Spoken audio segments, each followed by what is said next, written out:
দাড়ি রাখলে বালা বউ পাইতা না। না আমরা বইয়ে বইয়ে সিরে না সবাই, আপনি না খেল বালা বউ পাইছেন।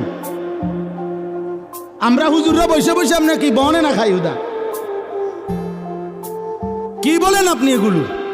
এই সমস্ত বাজে কথার কোনো অর্থ আছে কি বলেন না কেন?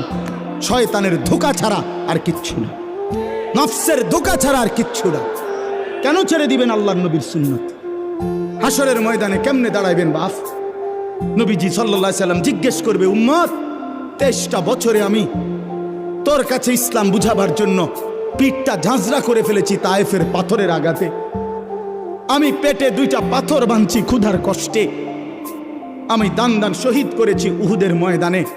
আমার এত কষ্ট, এত রক্ত, আমার এত চোখের পানি, আমার দিবারাত্রির এত কান্না, বিনিময়ে তুমি এটা কি নিয়ে আসলে?